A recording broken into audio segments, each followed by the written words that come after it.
امداد المشتاق، اور یہ تصنیف و تالیف ہے مولانا اشرف علی تھانوی، ان کی کتاب ہے۔ میں احباب سے گزارش کروں گا کہ اس عبارت کو غور سے سنیں۔ فرماتے ہیں کہ غوث الاعظم 7 اولیاء اللہ کے ہمراہ بیٹھے ہوئے تھے۔ آگے فرماتے ہیں کہ ناگاہ یعنی اچانک نظر بصیرت سے ملاحظہ فرمایا، ایک جہاز قریب غرق ہونے کے یعنی قریب غرق ہونے کی ہے۔ آپ نے ہمت اور توجہ باطن سے اس کو غرق ہونے سے بچا لیا۔ اشرف السوانے سگے دربارے گیلاں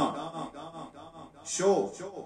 چوں خواہی قریب ربانی۔ تاریخ مدینۃ المنورہ۔ تو جب مصطفیٰ جان رحمت صلی اللہ علیہ وسلم اللہ کی عطا سے ایک ٹکڑے کو، ایک زمین کے ٹکڑے کو جنت بنا سکتے ہیں، تو پھر انبیاء کرام علیہ السلام اور نبی مکرم صلی اللہ علیہ وسلم دوسروں کی استمداد بھی کر سکتے ہیں۔ جب وہ ٹکڑے کو جنت بنا سکتے ہیں تو پھر وہ دوسروں کی مدد بھی کر سکتے ہیں، ان کی ہیلپ بھی کر سکتے ہیں۔ جب وہ ٹکڑے کو جنت بنا سکتے ہیں تو پھر وہ ایک مردے کو زندہ بھی کر سکتے۔ اسی طرح ان کی ازواج کی زوجیت بھی قائم رہے گی۔ اور اس کے بعد فرماتے ہیں کہ عدت اور وفات سے ان کے نکاح کا خاتمہ نہ ہوگا، اور میرا یہ کرتا میرے والد کے چہرے پر رکھ دو، یاتی بصیرا، ان کی آنکھوں کی روشنی پلٹ آئے گی۔ یہ قرآن کریم کی ایک واضح آیت کریمہ ہے۔ جب ان کے جبے کا یہ عالم ہے تو ان کے ہاتھ کا عالم کیا ہوگا؟ جب ان کے جبے کا یہ عالم ہے، یہ وہ جبہ ہے کہ جو انبیاء کرام سے مس ہو چکا ہے۔ البدایہ والنہایہ۔ فجاء رجل الى قبر النبی صلی اللہ علیہ وسلم فقال یا رسول اللہ، کہنے لگا کہ اے اللہ کے رسول صلی اللہ علیہ وسلم، استسق اللہ لامتک۔ اب اس حدیث مبارکہ کو ابن کثیر لکھنے کے بعد آگے فرماتے ہیں وَهَذَا إِسْنَادٌ صَحِيحٌ۔ سامعین کرام، السلام علیکم ورحمۃ اللہ وبرکاتہ۔ الحمدللہ الذی ہدانا سواء الطریق وجعل لنا توفیق خیر رفیق، والصلاة والسلام علی سید الانبیاء والمرسلین وآلہ وصحبہ اجمعین، اما بعد، فاعوذ باللہ من الشیطان الرجیم، بسم اللہ الرحمن الرحیم۔ قل جاء الحق آمنت باللہ صدق اللہ مولانا العظیم۔ معزز سامعین کرام، الحمدللہ تعالی اللہ جل مجدہ کی توفیق سے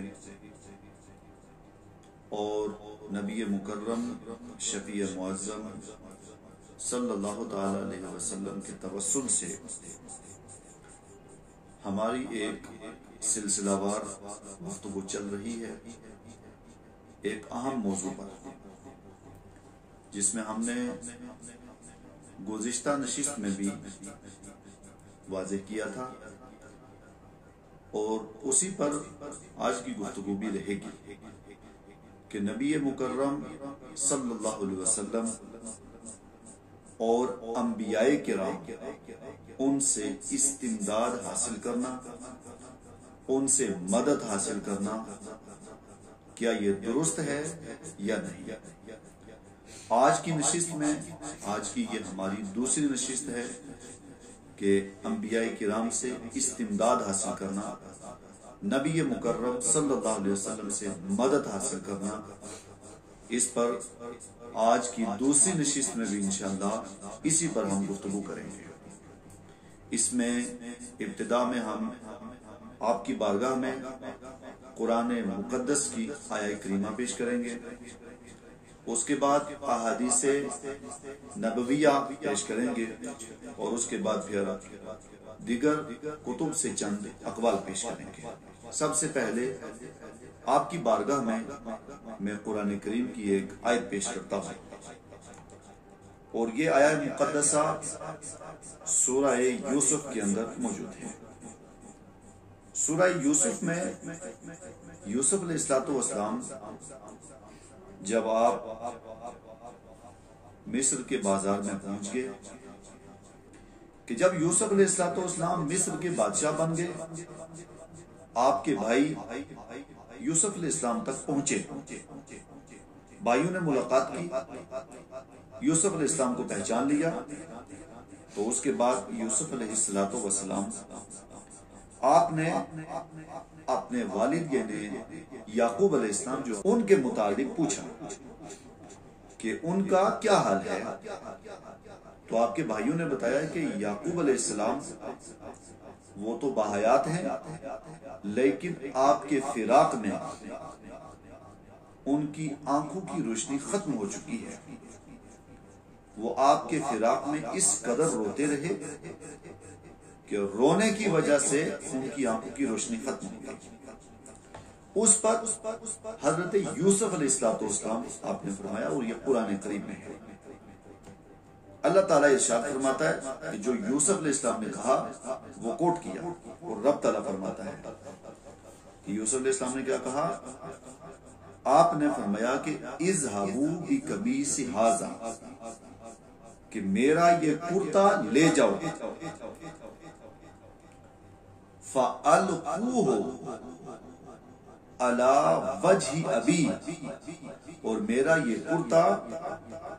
میرے والد کے چہرے پر رکھ دو، یاتی بصیرا، ان کی آنکھوں کی روشنی پلٹ آئے گی۔ اس کرتے کے متعلق تفسیر مظہری کے اندر قاضی ثناء آیہ کریمہ لکھنے کے بعد فرماتے ہیں کہ اے یرجعو الیہ بصیرا، کہ ان کی طرف بصارت لوٹ آئے گی۔ پھر اس کے بعد قاضی ثناء وہ فرماتے ہیں کہ یہ کرتا کون سا تھا، اس کی وضاحت کرتے ہوئے فرماتے ہیں کہ یہ کرتا ان کو جبریل امین نے عطا کیا تھا، جب بھائیوں نے ان کو کنویں میں ڈالا تھا، اس وقت جبریل امین آئے اور انہوں نے آپ کو کرتا عطا کیا۔ پھر اس پر دوسرا قول بیان کرتے ہیں کہ یہ جو کرتا حضرت یوسف علیہ السلام نے عطا کیا تھا، یہ قمیص ابراہیم علیہ السلام، یہ حضرت ابراہیم علیہ السلام کا جبہ تھا، کرتا تھا، جو حضرت ابراہیم علیہ السلام نے حضرت یوسف علیہ السلام کو عطا کیا تھا۔ پھر اس پر تیسرا قول پیش کرتے ہیں کہ جبریل امین نے جنت سے عطا کیا۔ پھر اس پر ایک اور قول پیش کرتے ہیں کہ اسحاق علیہ السلام کو عطا کیا گیا، ابراہیم علیہ السلام کو دیا، جب ان کا انتقال ہو گیا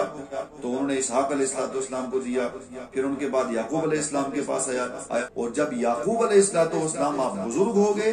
تو آپ نے یوسف علیہ السلام کو عطا کیا۔ بہرحال اس پر الگ الگ اقوال ہیں، لیکن جو مین قابل غور اور قابل توجہ بات ہے وہ یہ ہے کہ یوسف علیہ السلام نے اپنا کرتا عطا کیا، اپنا جبہ عطا کیا، اور یہ کہا کہ میرا یہ جبہ لے جاؤ، اور یعقوب علیہ السلام ان کے چہرے پر رکھ دو، یاتی بصیرا، ان کی روشنی پلٹ آئے گی۔ اب کرتا خدا نہیں ہے، کرتا نہ ہی تو خدا نے اس کا حکم دیا ہے، اور پورے قرآن میں کہیں اس کا حکم نہیں ہے کہ حضرت یوسف علیہ السلام کو رب تعالیٰ نے حکم دیا ہو کہ آپ یہ کرتا لے جاؤ۔ یوسف علیہ السلام نے تو اپنا وہ کو کرتا عطا کیا اور کہا کہ جا کے ان کی آنکھوں پر رکھو، ان کی آنکھوں کی روشنی پلٹ آئے گی، اور یہ لے گئے یاتی بصیرہ کی طرف روشنی پلٹ آئے گی، تو اب یوسف علیہ السلام کا کرتا یہ خدا نہیں ہے، اب کرتا لے کے رکھا تو ان کی روشنی، آنکھوں کی روشنی پلٹ آئی۔ اب یہ اس آیہ کریمہ اس سے پتہ یہ چلا کہ استمداد حاصل کرنا، مدد حاصل کرنا، یہ از روئے قرآن درست ہے۔ حضرت یوسف علیہ السلام آپ نے کرتا عطا کیا، کہا یہ لے جاؤ اور ان کی روشنی پلٹ آئے گی۔ یہ قرآن کریم کی ایک واضح آیت کریمہ ہے، بغیر کسی تفسیر کو پڑھے ہوئے یا بغیر کسی کے اقوال کو دیکھے ہوئے آپ اس آیہ کریمہ کا خود لغوی ترجمہ کر لیں، ڈکشنری کی کتابوں کو سامنے رکھ کر کے ان کا ترجمہ کریں، اس آیہ کریمہ کو سامنے رکھ کر ڈکشنری کے اعتبار سے ترجمہ کریں۔ اس آیہ کریمہ کے اندر کوئی متشابہات بھی نہیں ہے کہ متشابہات ہے لہذا اس کا معنی یہ ہوگا یا اس کا معنی یہ ہوگا، کوئی متشابہات نہیں ہے۔ اس آیہ کریمہ کے اندر پورا لفظ اور پوری عبارت بالکل واضح ہے۔ اس آیہ کریمہ سے پتہ چلا کہ انبیاء کرام سے استمداد حاصل کرنا، ان سے مدد حاصل کرنا یہ بالکل درست ہے، اور انبیاء کرام نے استمداد کی بھی ہے اور مدد بھی کی ہے۔ جب ان کے جبے کا یہ عالم ہے تو ان کے جسم کا عالم کیا ہوگا، جب ان کے جبے کا یہ عالم ہے تو ان کے ہاتھ کا عالم کیا ہوگا، جب ان کے جبے کا یہ عالم ہے، یہ وہ جبہ ہے کہ جو انبیاء کرام سے مس ہو چکا ہے، تو جب انبیاء کرام کے جسم سے مس ہو جانے والی چیز کا یہ عالم ہے تو انبیاء کرام کا عالم کیا ہوگا۔ اب اس پر میں آپ کی بارگاہ میں ایک حدیث مبارکہ پیش کرتا ہوں، اور یہ حدیث مبارکہ یہ میرے پاس کتاب موجود ہے، البدایہ والنہایہ، البدایہ والنہایہ کی جلد نمبر 7 اور جلد نمبر 7 کے صفحہ 88 اس میں علامہ ابن کثیر وہ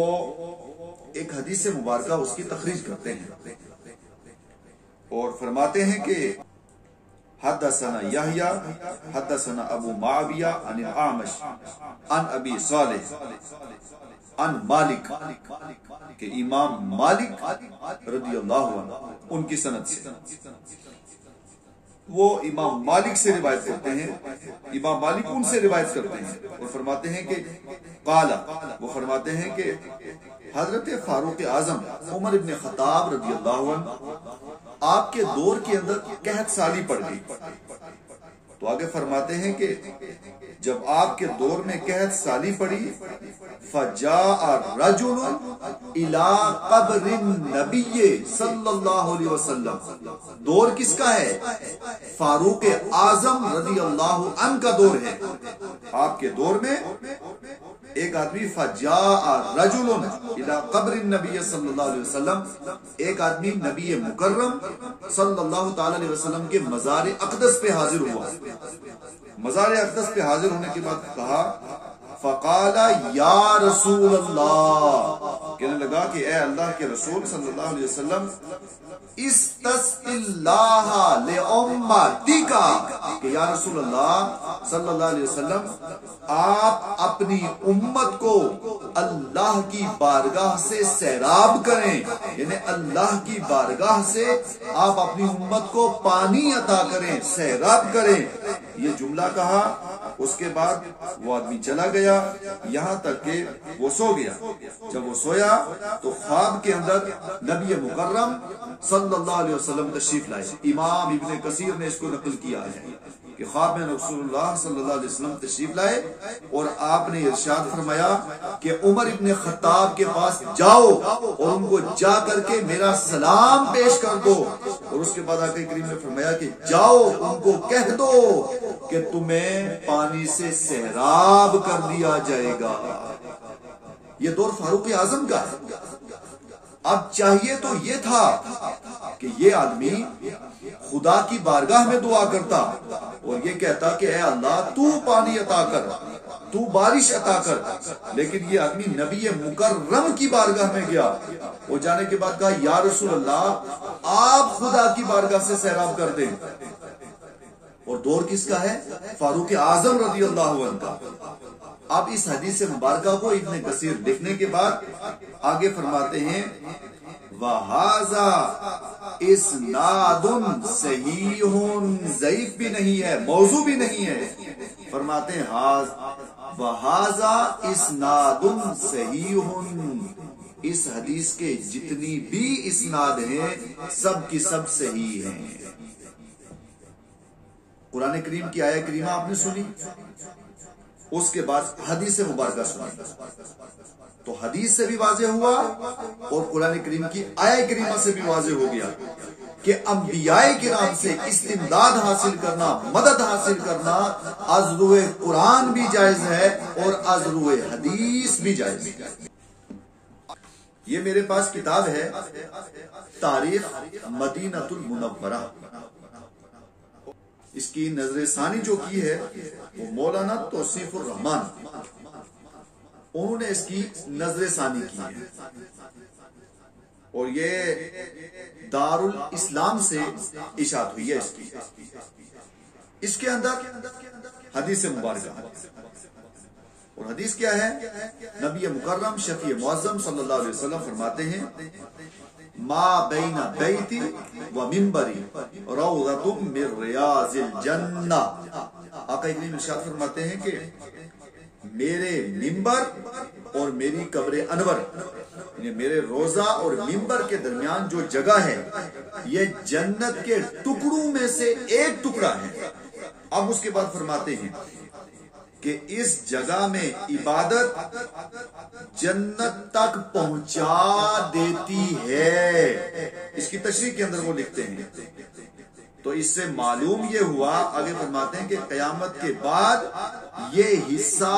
جنت کے اندر منتقل کر دیا جائے گا۔ انبیاء سے استمداد حاصل کرنا شرک ہے، استمداد حاصل کرنا کفر ہے۔ تو پھر میں یہ پوچھنا چاہتا ہوں کہ یہ جو حدیث مبارکہ لکھی ہے اور اس کے بعد یہ جو تشریح کی ہے، اب پورا قرآن آپ پڑھ لیں، پورے قرآن میں کسی جگہ پہ یہ نہیں ہے کہ یہ جو جگہ ہے یہ جنت کا ٹکڑا ہے، اس کو خدا نے جنت کا ٹکڑا نہیں بنایا۔ ہاں اگر اس کو جنت کا ٹکڑا بنایا ہے تو مصطفیٰ جان رحمت نے بنایا ہے۔ تو جب مصطفیٰ جان رحمت صلی اللہ علیہ وسلم اللہ کی عطا سے ایک ٹکڑے کو، ایک زمین کے ٹکڑے کو جنت بنا سکتے ہیں، تو پھر انبیاء کرام علیہ السلام اور نبی مکرم صلی اللہ علیہ وسلم دوسروں کی استمداد بھی کر سکتے ہیں۔ جب وہ ٹکڑے کو جنت بنا سکتے ہیں تو پھر وہ دوسروں کی مدد بھی کر سکتے ہیں، ان کی ہیلپ بھی کر سکتے ہیں۔ جب وہ ٹکڑے کو جنت بنا سکتے ہیں تو پھر وہ ایک مردے کو زندہ بھی کر سکتے ہیں۔ جب وہ ٹکڑے کو جنت بنا سکتے ہیں تو پھر وہ جس کو چاہیں اس کو جنت بھی عطا فرما سکتے ہیں۔ اب میں آپ کی بارگاہ میں بہت اہم اور خاص ایک حوالہ پیش کرنا چاہتا ہوں۔ یہ میرے پاس کتاب ہے اشرف السوانح، جس میں اشرف علی تھانوی ان کی سوانح اس میں لکھی ہے۔ اشرف السوانح کی جلد نمبر 2 اور اس کا صفحہ نمبر 31 ہے۔ صفحہ 31 پر ایک عبارت لکھی ہے، اس عبارت میں لکھا ہے، وہ لکھتے ہیں کہ حاجی امداد اللہ، اس کے لیے لکھا کہ اعلیٰ حضرت، اور ان سے مراد حاجی امداد اللہ ہے، فرماتے ہیں کہ ان کی قبر کے اوپر گئے اور ایک صاحب ہیں، وہ کہتے ہیں کہ میں نے خواب میں دیکھا حاجی امداد اللہ مہاجر مکی، فرماتے ہیں کہ ان کی قبر میں مشرقی دیوار پر، یعنی مشرق کی طرف جو دیوار ہے تو اس میں اس دیوار پر موٹے حروف ہیں، جیسے کہ بازو موٹا ہوتا ہے، اتنے موٹے حروف لکھے ہوئے ہیں۔ اور وہ کیا حروف ہیں؟ فرماتے ہیں کہ وہ حروف لکھے ہوئے ہیں سگے دربار گیلاں شو چوں خواہی قریب ربانی کہ موٹے الفاظ میں یہ لکھا ہوا ہے اگر تو خدا کے قریب ہونا چاہتا ہے تو گیلا کے دربار کا کتا بن جا، سگ بن جا۔ اب اس کے بعد فرماتے ہیں کہ لفظ گیلا میں کس قدر شبہ ہے، فرماتے ہیں کہ اس میں شبہ ہے۔ اب اس لفظ گیلا سے مراد کیا ہے؟ تو آگے وہ اس میں فرماتے ہیں کہ باہر صورت حقیر کو خواب میں یہ معلوم ہوا کہ دربار سے مراد حضرت والا دامت برکاتکم ہی ہیں، انہیں حضرت والا اعلی حضرت حاجی امداد اللہ ہی مراد ہیں۔ اب اس میں یہ کہتے ہیں کہ اگر تو خدا کے قریب ہونا چاہتا ہے تو سگے دربار گیلا حاجی امداد اللہ کے دربار کا کتا بن جا، سگ بن جا، تو خدا کے قریب ہو جائے گا۔ یعنی سب کو چھوڑ حاجی صاحب کی بارگاہ میں آ جا۔ یہ میرے پاس کتاب موجود ہے، امداد المشتاق،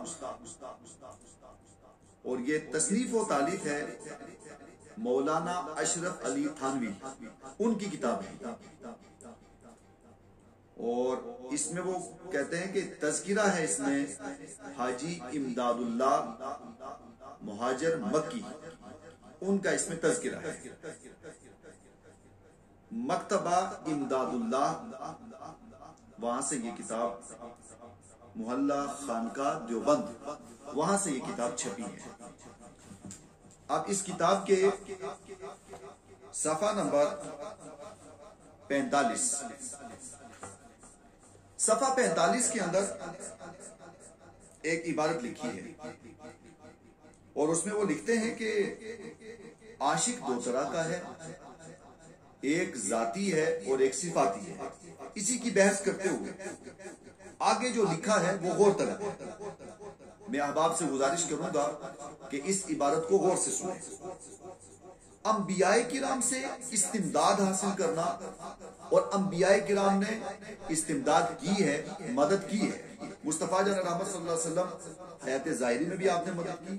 اور بعد از وصال بھی آپ نے استمداد کی، مدد کی۔ انبیاء کی شان تو بہت بلند و بالا ہے۔ اب آپ حوالہ سنیں پہلے۔ اس کتاب میں یہ لکھتے ہیں کہ ایک دن حضرت غوث اعظم رضی اللہ عنہ، تو یہاں غوث اعظم سے مراد، اس کی بھی پہلے وضاحت کر دیں کہ غوث اعظم سے مراد عبد القادر جیلانی ہی کی ذات ہے، کیونکہ مصطفیٰ جان رحمت کی ذات اس سے مراد نہیں لی۔ اگر تو مصنف نے غوث اعظم کہہ کر کے مراد نبی پاک کی ذات کو لیا ہوتا تو پھر آگے یہ لکھتے، اب اگلا جملہ خود واضح کر رہا ہے، یہ عبارت لکھ کر کے اس سے مراد خدا کی ذات بھی نہیں لی، اور اس سے مراد سرکار علیہ السلام کی ذات بھی نہیں لی، بلکہ اس سے مراد شیخ عبد القادر جیلانی۔ فرماتے ہیں کہ غوث الاعظم 7 اولیاء اللہ کے ہمراہ بیٹھے ہوئے تھے۔ آگے فرماتے ہیں کہ ناگاہ یعنی اچانک نظر بصیرت سے ملاحظہ فرمایا، عبد القادر جیلانی 7 اولیاء کے پاس بیٹھے ہوئے تھے، ناگاہ یعنی اچانک انہوں نے اپنی آنکھوں سے ملاحظہ کیا کہ ایک جہاز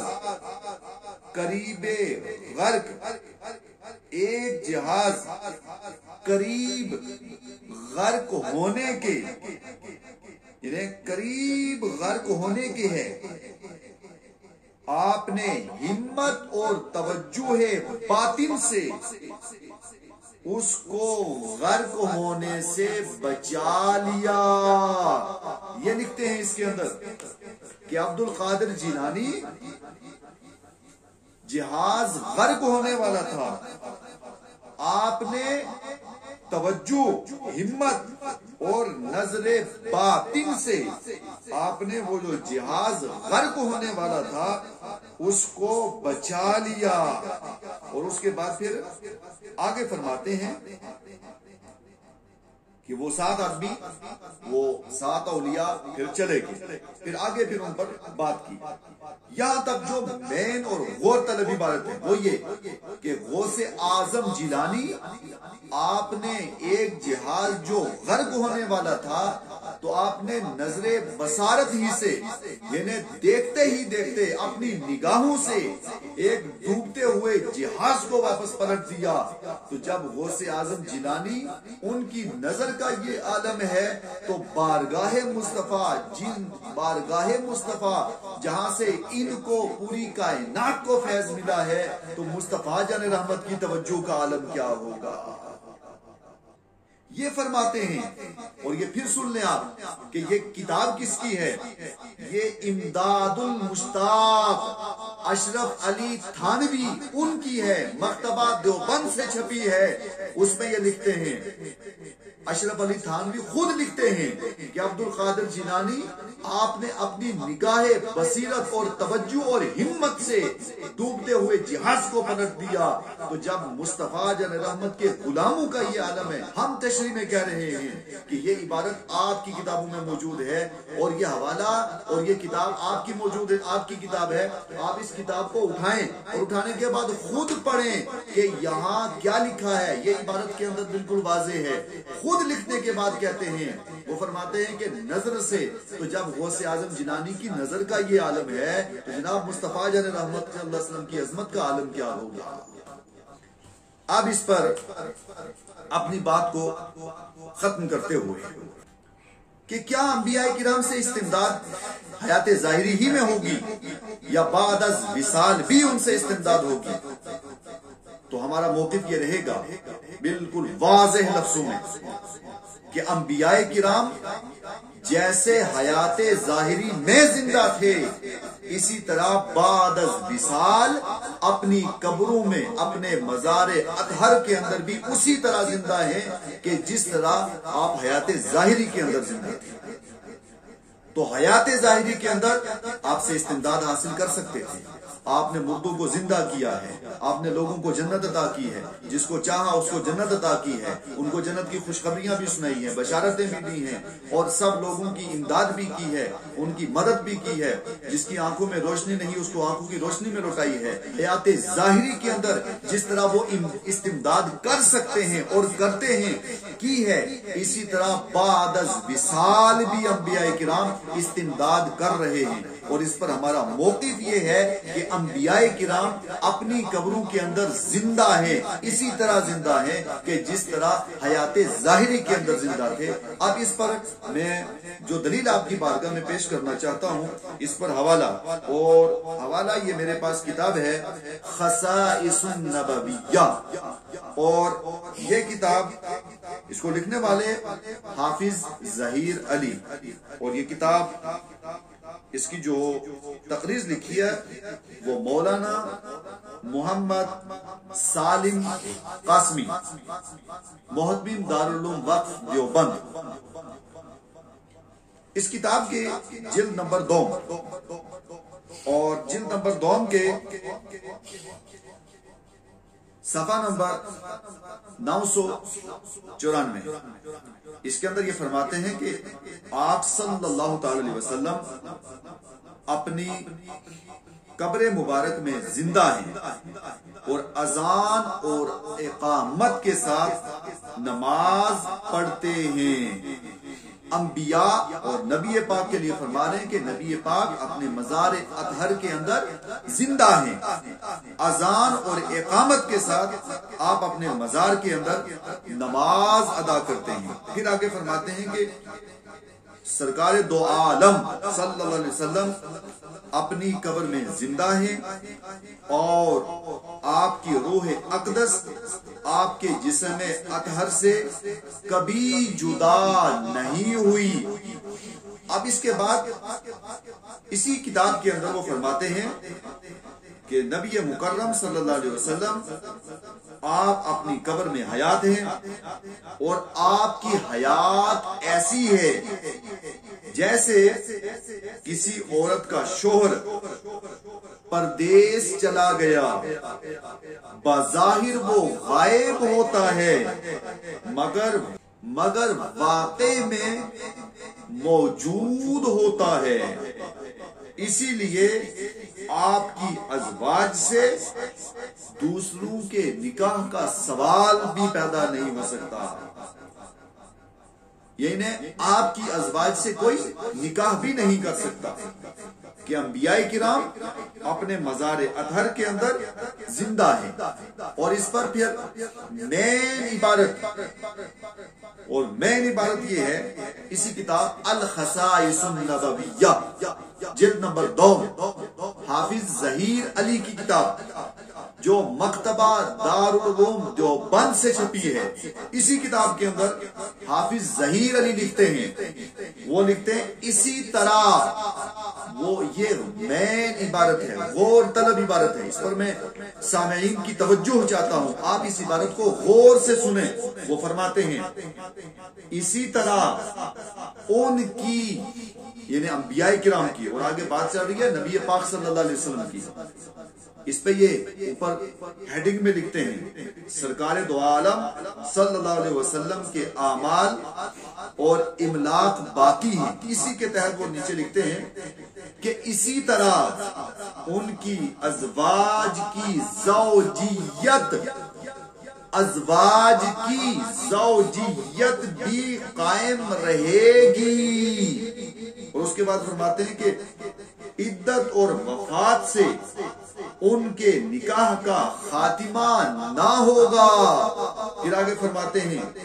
یہ امت کا متفقہ فیصلہ ہے۔ تو واضح ہوا کہ انبیاء کرام، نبی مکرم صلی اللہ علیہ وسلم اپنے مزار اطہر کے اندر اسی طرح زندہ ہیں کہ جس طرح آپ حیات ظاہری کے اندر زندہ تھے۔ تو جب حیات ظاہری کے اندر استمداد حاصل کرنا درست، تو پھر بعد از وصال بھی صبح قیامت تک ان سے استمداد حاصل کرنا درست ہے۔ اسی موضوع پر انشاءاللہ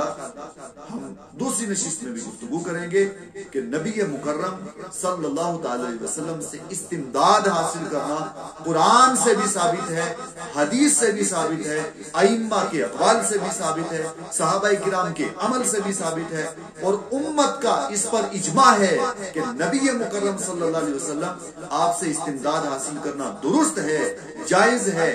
درست ہے۔ اور نبی مکرم صلی اللہ علیہ وسلم آپ جو استمداد کرتے ہیں وہ بھی باذن اللہ کرتے ہیں، اللہ کی مدد سے کرتے ہیں، اللہ کی توفیق سے کرتے ہیں، اللہ کی عطا سے کرتے ہیں، آج بھی کر رہے ہیں، اور صبح قیامت تک استمداد کریں گے، اور قیامت کے دن بھی آپ امت کی مدد کریں گے۔